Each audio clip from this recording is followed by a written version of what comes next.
Selamat berjumpa dengan Yan di channel Morat Marit. Aku baru dapat kiriman video ini dari teman aku. Nah, ini adalah teksnya. Kalau kalian tidak sempat baca semua, tekan pause agar kalian bisa membaca teks yang ada di video ini. Nah, video ini membicarakan tentang break. Nah, kalian tahu break itu apa? Nah, break itu adalah singkatan dari Brasil, Rusia, India, China, dan South America. South Africa. Nah, itulah.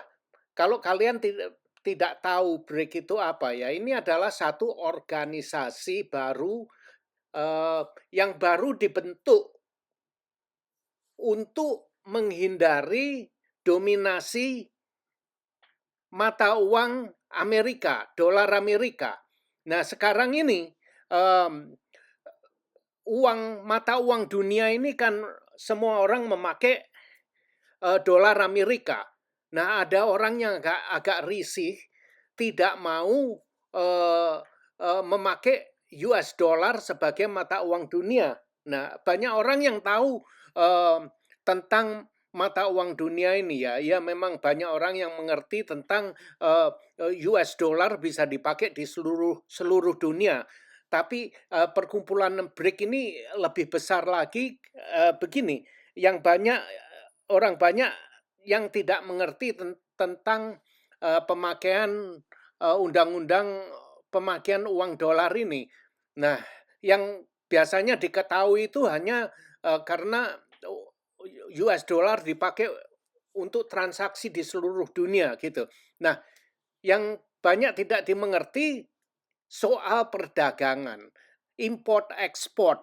Nah, orang seluruh dunia sepakat kalau mau import ekspor itu pembayarannya harus memakai US dollar. Jadi misalkan kita import barang dari China. Nah, kita membayar Indonesia import ya. Indonesia tidak membayarnya memakai rupiah, tapi Indonesia membayarnya memakai uang dolar. Nah, itu sebaliknya begitu juga. Misalkan China dia beli minyak dari Saudi Arabia. Saudi Arabia tidak mau menerima uang yen, mata uang China. Jadi mereka harus membayarnya ke Saudi Arabia dengan bentuk US dollar. Nah, itulah seterusnya seperti itu. Ini ada beberapa negara, lima negara itu ya,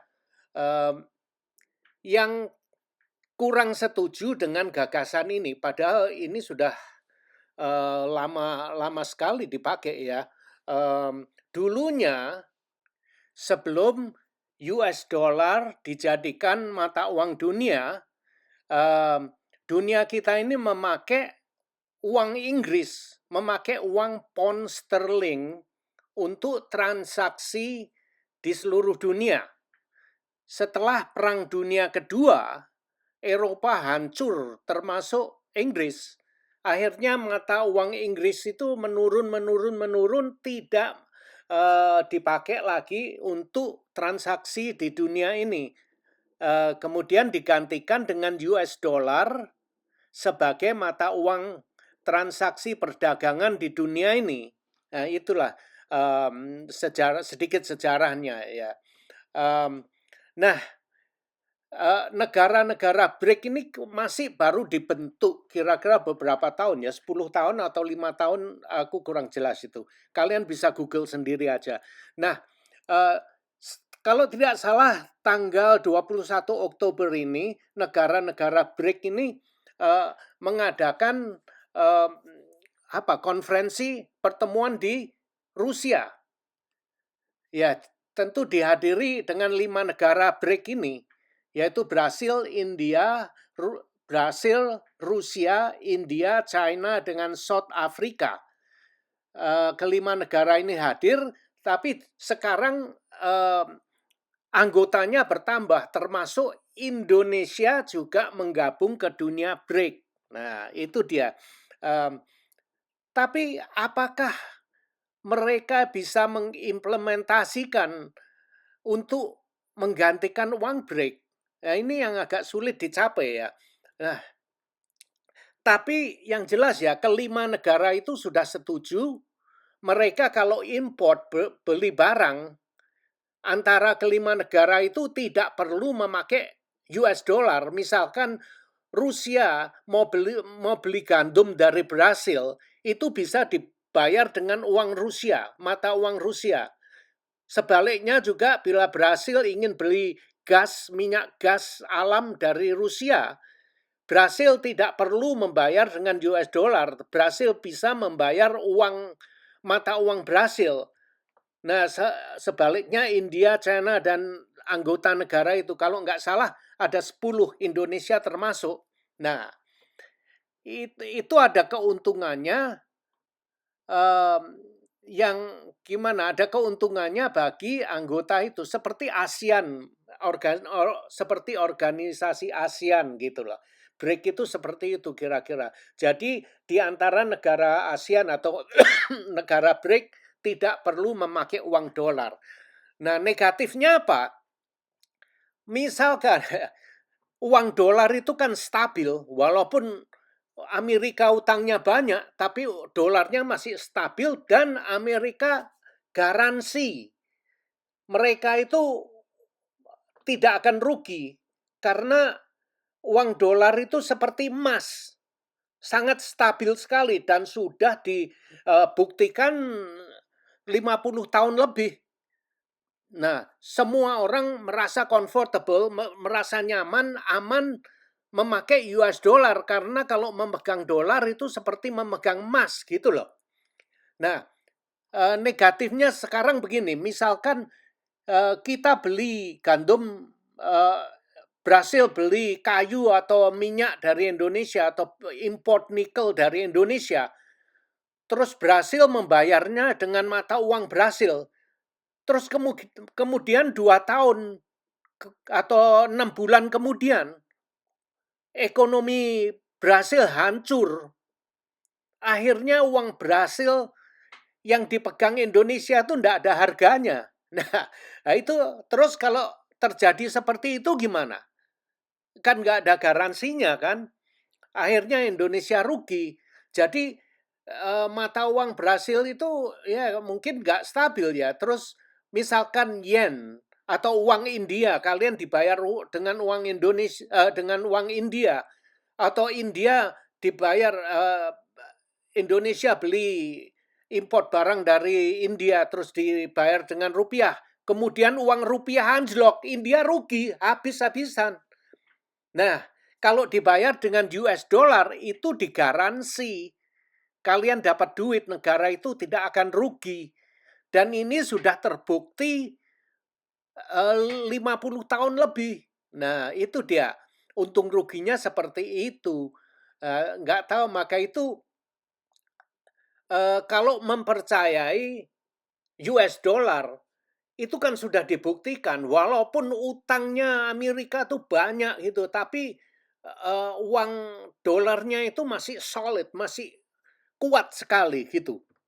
Nah, itulah keuntungannya pakai dolar. Kalau pakai uangnya negara BRIC itu mungkin uangnya India bisa anjlok, uang rupiah bisa anjlok, uang Brasil juga nggak stabil.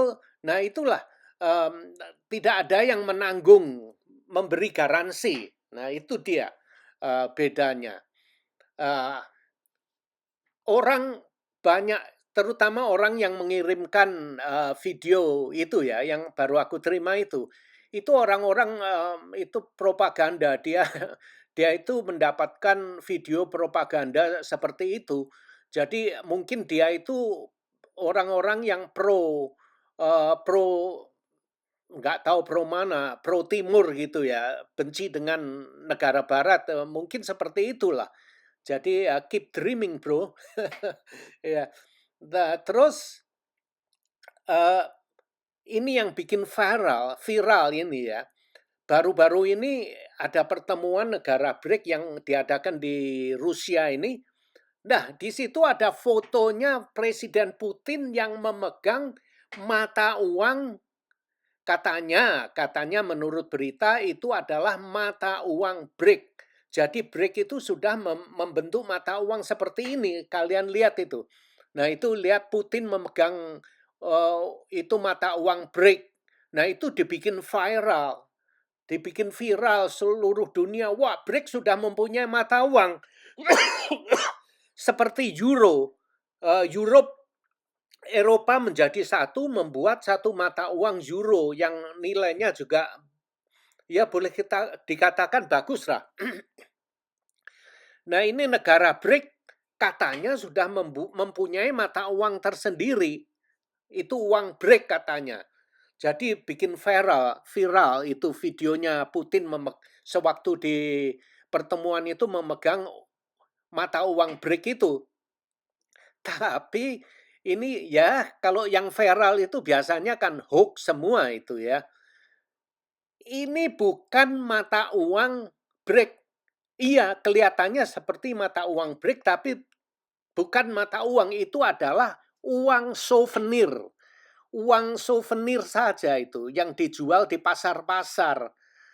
Jadi sebagai tanda mata kenang-kenangan gitulah, souvenir. Dibikin sewaktu pertemuan negara-negara BRIC di Rusia ini ada yang membuat seperti mata uang BRIC. Jadi dikasihkan ke Putin ya dipegang dia gitu. Terus padahal Presiden Putin tidak mengatakan inilah uang baru BRIC. Tidak, dia hanya memegang aja, dikasih orang gitu loh.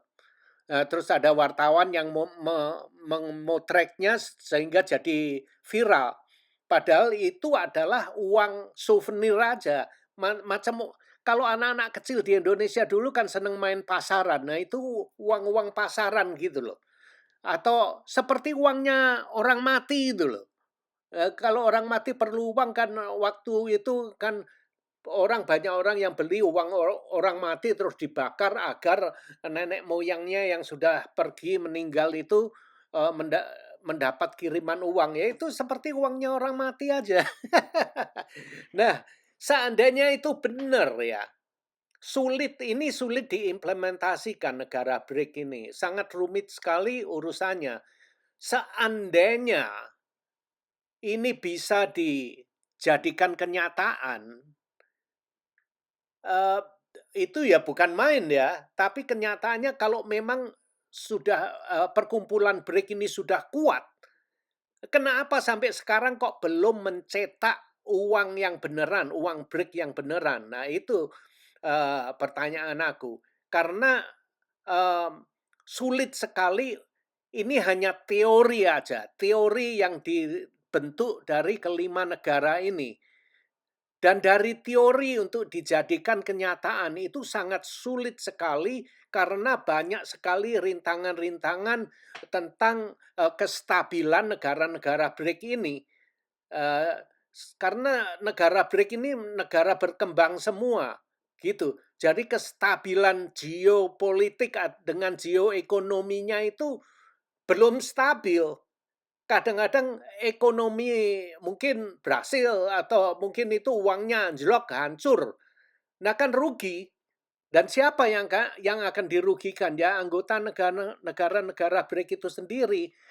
Nah aku sudah ngoceh segini lama. Nah aku akan tayangkan video-video klip tentang ini agar kalian bisa lebih mengerti bagaimana cara kerjanya. Ini ada yang bahasa Indonesia, ada juga yang bahasa Inggris dari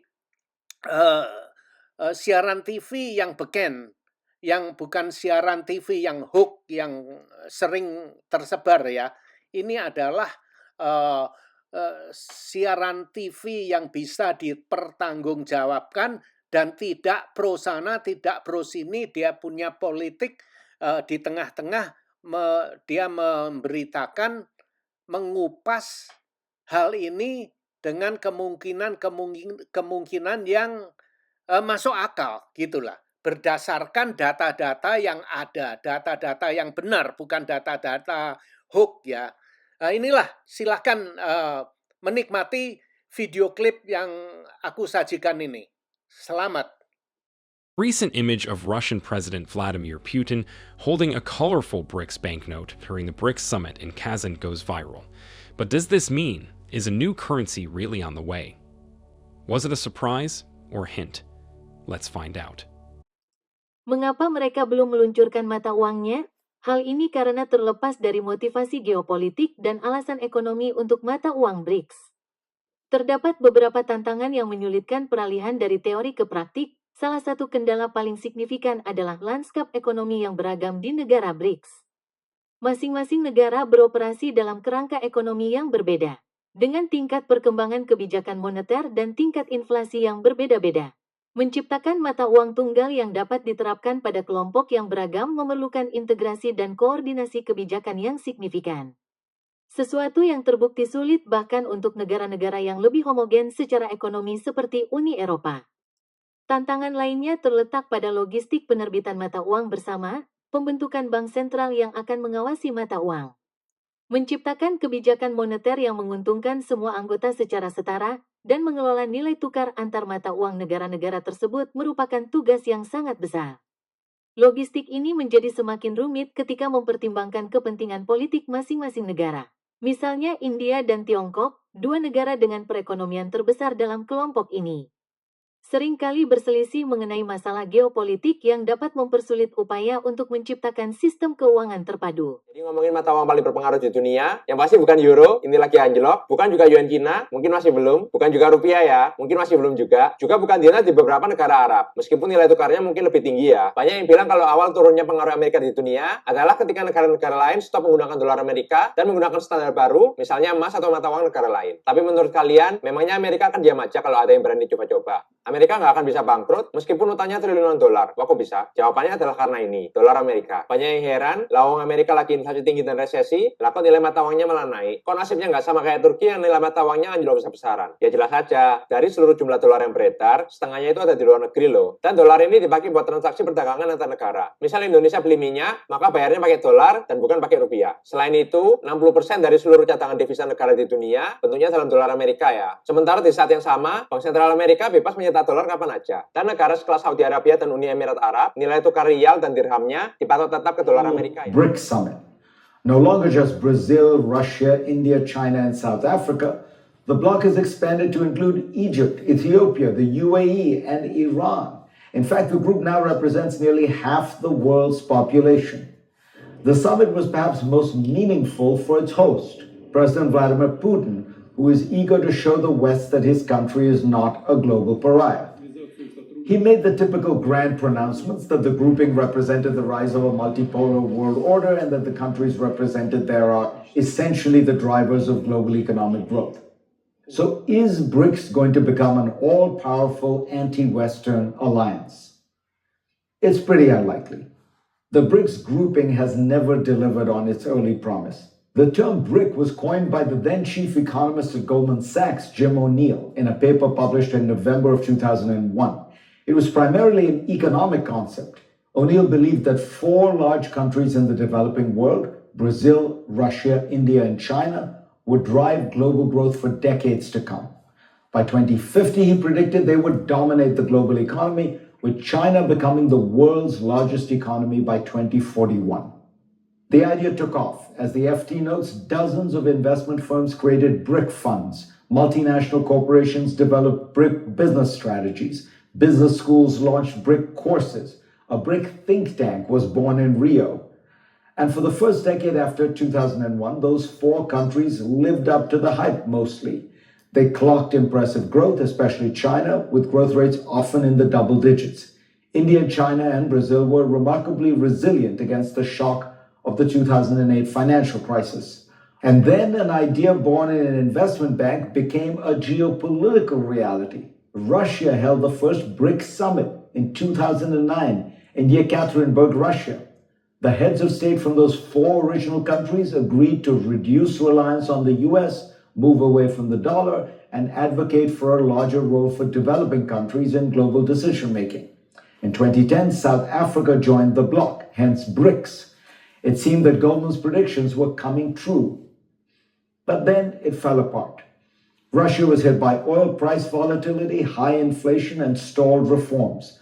A commodities boom had driven Brazil's economy in the aughts, but it never fully recovered from the subsequent bust. China is in one sense the star of the BRICS, the biggest economy in the bloc by far, but its collapsing real estate sector, indebted state-owned enterprises, and its government's crackdown on its tech sector have very recently stalled growth. As a geopolitical entity, BRICS hasn't accomplished much either. It formed the New Development Bank in 2014 as an alternative to institutions like the World Bank, which are dominated by the West, but it has remained ineffectual. As Foreign Policy notes, it planned to make $8 to $10 billion worth of loans last year, compared to the World Bank's $73 billion. And it can't loan to Russia due to US sanctions. Part of the problem is that the BRICS are a random assortment of countries. They don't have much by way of common interests. Russia and China are autocracies with hardened anti-Western stances. India and Brazil are large democracies and American allies that prefer not to antagonize the West. India and China are often openly hostile neighbors. These countries don't even have economic common cause. Brazil and Russia are energy exporters who do well as energy costs rise. India is an importer that favors low energy prices. And even Jim O'Neill, the former Goldman economist who delivered us the term with so much optimism 2 decades ago, admitted in an op-ed last week that the BRICS still don't matter, criticizing the bloc for, among other things, not committing to more open trade. Where these countries are drawn together, writes Keith Johnson at Foreign Policy, is in a growing resentment of Western hypocrisy and hegemony, a feeling that has grown over expanded US sanctions, the dominance of the dollar, and the war in the Middle East. Shared resentment might make for lively dinner conversation, but it is not enough to forge a formidable bloc. Say what you will about the G7, that grouping works because its constituent countries, all advanced economies, all but Japan, Western powers, have affirmative values in common. All are committed to free markets and democracy.